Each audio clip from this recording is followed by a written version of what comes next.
దశాబ్దాల తరబడి కాపులకు ఆంధ్రప్రదేశ్లో తీవ్ర అన్యాయం జరుగుతోందని రాష్ట్ర కాపునాడు కన్వీనర్ గిద్ద శ్రీనివాస్ నాయుడు అన్నారు. రానున్న ఎన్నికల్లో దామాషా పద్ధతిలో టికెట్లు కేటాయించాలని పొలిటికల్ పార్టీలను ఆయన డిమాండ్ చేశారు.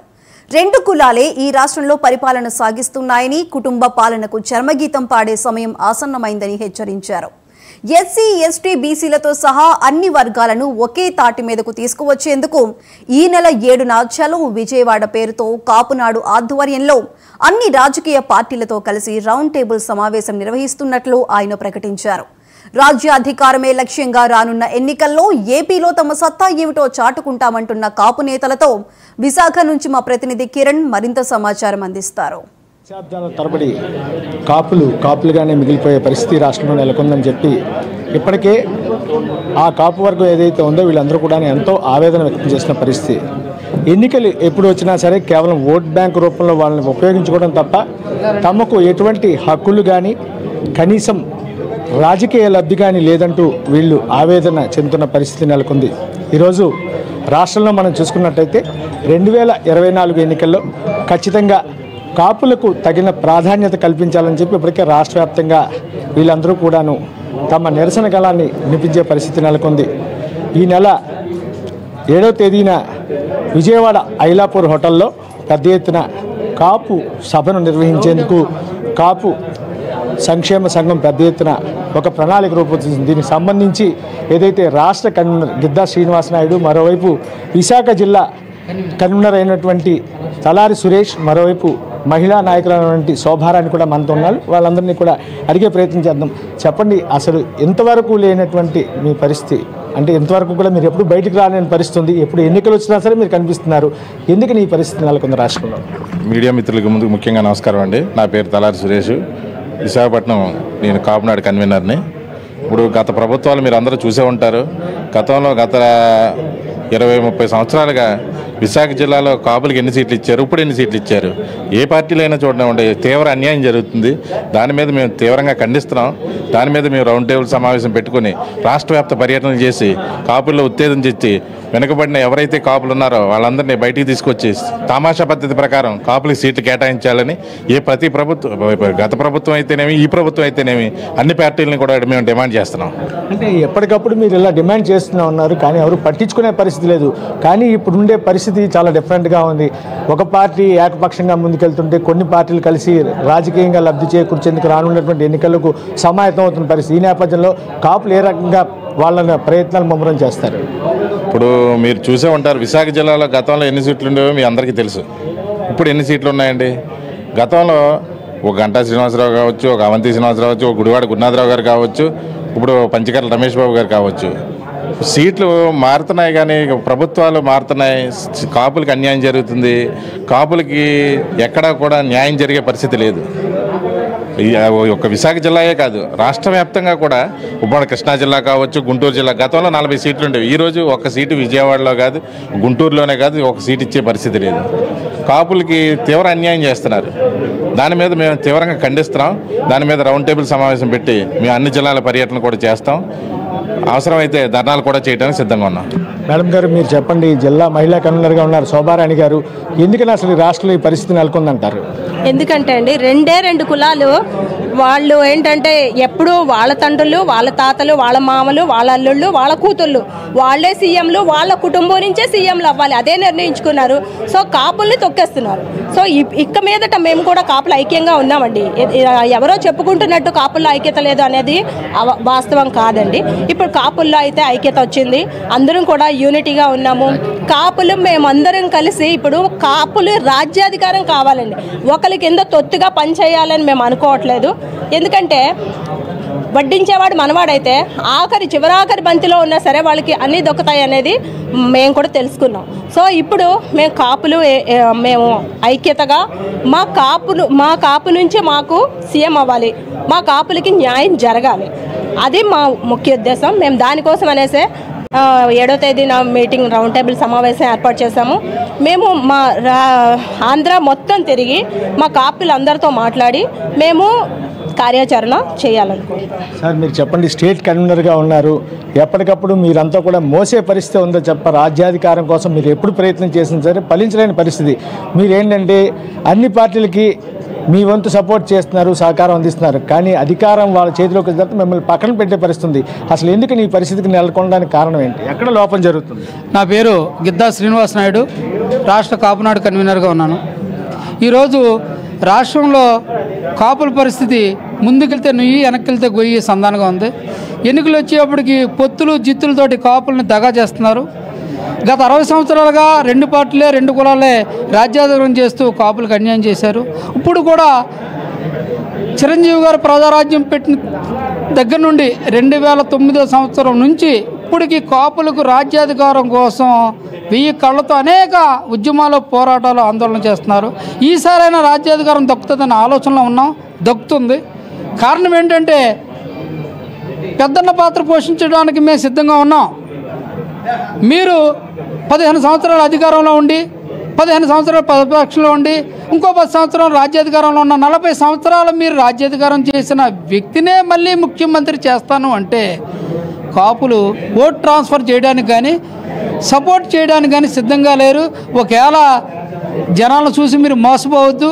గత 2 ఎన్నికల్లో జరిగిన మనకు అనుభవాలే గుణపాఠాలుగా చూసుకోవాలి. కాపులకు ఎక్కువ సీట్లు 50 సీట్లు పైనే, 5-6 ఎంపీలు పైనే, ఈ పవర్ షేరింగ్లో 50% ఇస్తేనే ఈ వందలాది చైర్మన్లో ఎన్ని చైర్మన్లు ఇస్తారు, ఎన్ని డైరెక్టర్లు ఇస్తారు? వేలాది డైరెక్టర్లు ఉన్నాయి కదండి, వందలాది కార్పొరేషన్లు ఉన్నాయి, ఎన్ని ఇస్తారు? అది ఎన్నికలు అయిపోయాక మేము మాట్లాడుకుంటే అవదు. బహిరంగ డయాస్ మీద ఇదిగో ఈ అలయన్స్లో ఇన్ని ఎంపీలు ఇస్తున్నాం, ఇన్ని ఎమ్మెల్యేలు ఇస్తున్నాం. రాజధాని జిల్లాలో దారుణం ఏంటంటే అలయన్స్ ఎలాగవుద్ది అనుకుంటున్నారు? ఎలాగా ఓట్ ట్రాన్స్ఫర్ అవుద్ది అనుకుంటున్నారు? కృష్ణా గుంటూరు జిల్లాలో 1-2 సీట్లు ఇవ్వడానికి కూడా మీ చేతులు రానప్పుడు, 5-6 సీట్లలో గెలిచే పరిస్థితి ఉన్నప్పుడు, గోదావరి జిల్లాలో కూడా నరసాపురంలో కూడా ఎంపీగా ఇవ్వనప్పుడు, అనకాపల్లిలో కూడా ఎంపీగా ఇవ్వనప్పుడు, విశాఖ జిల్లాలో కనీసం 5-6 సీట్లు మీ పార్టీలో ఇవ్వనప్పుడు మాకు రాజ్యాధికారం ఎలాగొస్తుంది? రాయలసీమ విషయానికి వచ్చేప్పటికి ఒకే ఒక బలిజ ఎమ్మెల్యే ఉన్నాడే, అది చిత్తూరు మన జంగాలపల్లి శ్రీనివాసులు గారు ఉన్నారు. ఆయనకు కూడా సీట్ ఇస్తారో లేదో తెలియదు కదా. ఇదివరకు రాజంపేట ఎంపీగా సాయి ప్రతాప్ గారు 6 సార్లు ఎంపీ, కేంద్ర మంత్రి కూడా చేశారే. కనీసం రాయలసీమలో ఒక ఎంపీ కూడా లేదే. రాయలసీమ 4 జిల్లాల్లో జిల్లాకు 2 ఎమ్మెల్యేలు ఇవ్వాలని, 2 ఎంపీలు ఇవ్వాలని టోటల్గా డిమాండ్ చేస్తున్నాం. అదేవిధంగా ఉమ్మడి విశాఖ జిల్లాలో 6 ఎమ్మెల్యేలు, అనకాపల్లి పార్లమెంట్ ఇవ్వాలని చెప్తున్నాం. అదే గోదావరి జిల్లాలో జిల్లాకు ఒక ఎంపీ ఇవ్వాలని చెప్తున్నాం. అదేవిధంగా విశాఖ నార్త్ కానీ గాజువాక్ కానీ కాపులకు ఇవ్వకపోతే ఈ పార్టీలు కానీ ప్రభుత్వాలు కానీ తగిన మూల్యం చెల్లిస్తారు. మేమే ప్రత్యామ్నాయ రాజకీయ శక్తిగా త్వరలో 7వ తారీఖున జరిగే రౌండ్ టేబుల్ సమావేశంలో వివిధ రాజకీయ పార్టీలు, కుల సంఘాల ప్రముఖులు, నాయకులు, ఉద్యమకారులు అందరూ భవిష్యత్తు కార్యాచరణ చేసుకుని రాష్ట్ర వ్యాప్తంగా మా మహిళా నాయకురాలు చెప్పినట్టు పర్యటన చేసి భవిష్యత్తు కార్యాచరణ చూపిస్తాం. 90 రోజుల్లో తెలంగాణ రాష్ట్ర రాజకీయాల మార్పు ఎలాగొచ్చిందో చూడండి. ఆంధ్ర రాష్ట్ర రాజకీయాల్లో కూడా మార్పు వస్తుంది. ఫైనల్గా నేను అడిగేది ఒకటే మాట, ఇప్పుడు ఎలియన్స్తో ఉన్న రాజకీయ పార్టీ మీ కాపుకు పూర్తిగా న్యాయం చేస్తారంటే వాళ్ళకి సపోర్ట్ చేస్తారా, లేదంటే ప్రస్తుతం అధికార పార్టీలో ఉన్నటువంటి పార్టీకి మీరు సపోర్ట్ చేసే అవకాశం ఉందా రానున్న ఎన్నికల్లో? సార్, ఎవరు మాకు సహకారం చేస్తానంటే కాపులు కృతజ్ఞత కలిగిన వాళ్ళు అండి. కాపులు ఎప్పుడు కూడా మీరు కొంచెం సాయం చేస్తే రెట్టింపు సాయం చేసే కాపులు ఎప్పుడు కూడా కృతజ్ఞత మర్చిపోయేవాళ్ళు కాదు. ఈరోజు ఈ ప్రభుత్వాన్ని రిక్వెస్ట్ చేస్తున్నాం, కేసీఆర్ గారిని చూడండి సార్. కేసీఆర్ గారు తోట చంద్రశేఖర్ గారు, మా కాపు నాయకుడు తోట చంద్రశేఖర్ గారు ఆధ్వర్యంలో కాపులకు కోట్లాది రూపాయలు విలువైన స్థలాన్ని కేటాయించి 4-5 రాష్ట్రాలకు సంబంధించిన స్థలాన్ని కేటాయించి నిర్మాణాలు కూడా చేస్తానని చెప్పి అక్కడ 10 మంది కాపులకి ఎమ్మెల్యేలుగా, 3 ఎంపీలుగా, 2 రాజ్యసభ మెంబర్లుగా చేస్తే ఈరోజు కాంగ్రెస్ పార్టీలో ఒక్క మంత్రి కూడా లేడే. ఒకే ఒక ఎమ్మెల్యే ఆది శ్రీనివాసులు వేములవాడ నుంచి ఉన్నారు. ఆయనకు కూడా మంత్రి పదవి ఇవ్వలేదే. ఇక్కడ విశాఖలో ఎండాళ్ళలో ఉన్నటువంటి స్థలాన్ని గత ప్రభుత్వం కేటాయిస్తే మాకు నిలువు నీడ కూడా లేకుండా మేము ఏ పంచం నించోవాలి, ఎవరికి ఓట్లు వేయాలని అడుగుతున్నాం. 30 సంవత్సరాల అధికారంలో ఉన్న పార్టీకి వేయడానికి సిద్ధంగా లేము. ఎప్పుడు వేస్తాం? నిజంగా మాకు 60 సీట్లు పైన ఇచ్చి, పవర్లో షేరింగ్ ఇచ్చి, వచ్చిన వాటిల్లో డైరెక్టర్లు చైర్మన్లు ఇన్ని ఇస్తామని చెప్తే ఎవరికి మీకు పని చేసిన వాళ్ళకి ఇవ్వండి. కాపునాడున మాకు ఒక్కలే, మీ పార్టీలో మీకోసం పనిచేసిన వాళ్ళు ఇవ్వండి. వాళ్ళు మా కులానికి పనిచేస్తారు, మాకు రాజ్యాధికారం వస్తుందని ఆశిస్తున్నాం. ముఖ్యంగా ఈ ప్రభుత్వాన్ని ఎండాళ్ళలో ఉన్న స్థలం మీద పునరాలోచన చేయాలి. ఎందుకంటే రేవంత్ రెడ్డి గారు మెట్రో ట్రైన్ విషయంలో నిర్ణయాన్ని వెనక్కి తీసుకున్నారు, స్వాగతిస్తున్నాం. అదేవిధంగా ఈ ప్రభుత్వం కూడా ఎండాడ స్థలం విషయంలో మీరు ఇచ్చిన స్థలాన్ని కూడా లాగేసుకుంటే ఎలాగా? కాబట్టి 30 సంవత్సరాలు 40 సంవత్సరాలు మేమే రాజ్యాధికారంలో ఉంటాం, మేమే ముఖ్యమంత్రులుగా ఉంటాం అంటే కాపులు ఒప్పుకునే పరిస్థితి లేరు. ఇది నిశ్శబ్ద విప్లవం. 2024లో వచ్చేది నిశ్శబ్ద విప్లవం. 2029లో సంపూర్ణంగా కాపులు రాజ్యాధికారంలో వస్తారు. ఇప్పుడే మేము ఎవరు నిర్ణయించాలి, మేమే రాజ్యాధికారంలో రావాలా అనేది రౌండ్ టేబుల్ సమావేశం రాష్ట్ర పర్యటన అంతరం నిర్ణయిస్తాం. చిన్న చితక పార్టీలతో ఏళ్ళగానే మోసం చేస్తే బీసీవై రామచంద్ర యాదవ్, జేడీ లక్ష్మీనారాయణ గారు, తర్వాత జడా శ్రావణ్ గారు బీసీ ఎస్సీ కాపులతో ఫ్రంట్ ఏర్పడి కాపునాడు పెద్దన్న పాత్ర పోషించడానికి రెడీగా ఉన్నారు. నిన్న సమావేశాలు జరుగుతున్నాయి. ఏ పార్టీలో ఉన్న కాపులు సంతోషంగా లేరు, బాధపడిపోతున్నారు. ఏంటి మన పరిస్థితి? ఈసారైనా రాజ్యాధికారం వస్తుంది అనుకున్నా, 50-60 సీట్లు ఎమ్మెల్యేలు వస్తారనుకుంటున్నా, ఎప్పుడు ఉప ముఖ్యమంత్రులు ఉంటున్నాం, ఎప్పుడు ఎమ్మెల్యేలు ఉంటున్నాం, ఎప్పుడు మంత్రులు ఉంటున్నాం. మాకు కావాల్సింది ఏంటి? ముఖ్యమంత్రి రాజ్యాధికారం.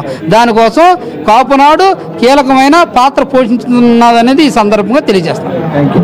ఇది ప్రస్తుతం మనం చూసుకున్నట్టయితే 2024లో జరిగిన ఎన్నికల్లో ఖచ్చితంగా కాపు పెద్ద పాత్ర పోస్తుందని చెప్పి పెద్దన్న పాత్రతో ముందుకెళ్తుందని చెప్పి ఏదైతే కాపుతో పాటు ఉపకులాలు ఏవైతే ఉన్నాయో వాళ్ళన్నిటి కూడాను ఏ రాజకీయ పార్టీ అయినా సరే పూర్తి స్థాయిలో న్యాయం చేయాలని చెప్పి వీళ్ళందరూ కూడా డిమాండ్ చేస్తున్నారు. ఏదైతే రేపు 7వ తేదీన విజయవాడ ఐలాపూర్ హోటల్లో జరుగుతున్నటువంటి రౌండ్ టేబుల్ సమావేశంలో అన్ని రాజకీయ పక్షాలతోటి సమావేశాన్ని నిర్వహించి భవిష్యత్ కార్యాచరణ నిర్ణయిస్తున్నామని చెప్పి రాష్ట్ర వ్యాప్తంగా అందరినీ కలుపుకొని బీసీ ఎస్టీ మైనారిటీ అన్ని వర్గాలతో ముందుకు వెళ్ళి భవిష్యత్ కార్యాచరణ నిర్ణయిస్తామని లేని పక్షంలో ఏ రాజకీయ పార్టీ అయినా సరే తమకు అన్యాయం చేస్తే ఖచ్చితంగా పెద్దన్న పాత్ర పోషించి 2029లో ఖచ్చితంగా అధికారంలోకి తామే వచ్చేందుకు సిద్ధంగా ఉన్నామని చెప్పి ఇక్కడ ఉన్నటువంటి కాపు నాయకులందరూ కూడా చెప్పడం జరుగుతుంది.